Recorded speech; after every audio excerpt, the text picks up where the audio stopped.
Gaza में अब सारे प्रतिरोधी समूह एक साथ मिलकर इजराइल के ऊपर टूट पड़े हैं। चाहे वो हमास की अल कासिम ब्रिगेड हो, अल कुद्स ब्रिगेड हो या फिर फिलिस्तीनी इस्लामिक जिहाद ग्रुप, ये सभी एक नई रणनीति के साथ आईडीएफ के ऊपर हमलावर हैं।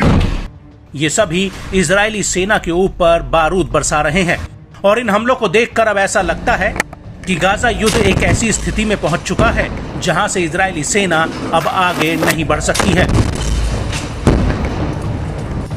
बल्कि उल्टा हमास दोबारा से दोगुनी ताकत के साथ आईडीएफ के ऊपर हावी होता जा रहा है।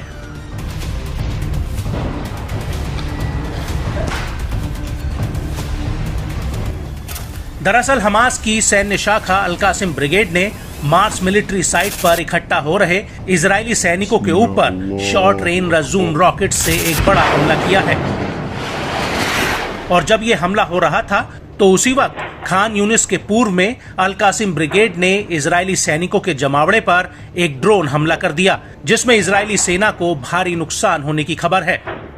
वहीं दूसरी तरफ राफा में इस्लामिक जिहाद की सैन्य शाखा अल कुद्स ब्रिगेड ने दक्षिणी राफा के तल अल सुल्तान में ताबड़तोड़ तरीके से इजरायली सैनिकों के टैंकों को उड़ा दिया है।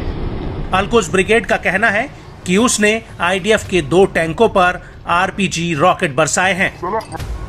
अल कुद्स ब्रिगेड ने इस हमले का एक वीडियो भी जारी किया है। अल कुद्स के इस वीडियो में दिख रहा है कि दूर मलबे के बीच आईडीएफ के 2 टैंक खड़े हैं, जिनके ऊपर अल कुद्स के लड़ाके एक खंडर पड़ी इमारत के भीतर से घात लगाते हैं और इसके बाद ये दोनों लड़ाके इस खंडहर से निकलकर आगे की तरफ बढ़ते हैं। खंडहर की छत से इन दोनों टैंकों पर आरपीजी रॉकेट दाग दिए जाते हैं, जिसमें जोरदार ब्लास्ट होता है।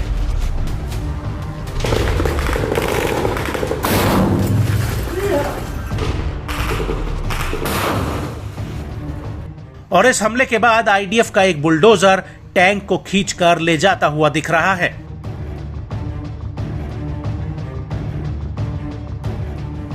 इस हमले के बाद उत्तर पूर्व खान यूनिस के अल मारिस स्कूल और अल समीरी में भी इजरायली सेना प्रवेश करने की कोशिश कर रही थी, लेकिन तभी अल कुद्स के लड़ाके इन सैनिकों पर भी मोर्टार गोलों का एक जत्था फायर कर देते हैं।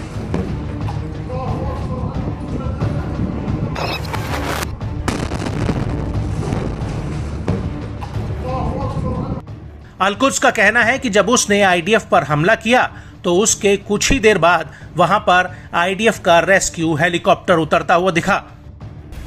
अल कुद्स का कहना है कि उसने नेट्जरीम एक्सिस में भी अब्दुल कादिर अल हुसैनी ग्रुप के साथ मिलकर इजरायली सैनिकों पर 107 mm के रॉकेट दागे हैं। हालांकि इन हमलों के बीच इजरायली सेना की बंधकों की रिहाई को एक तगड़ा झटका लगा है।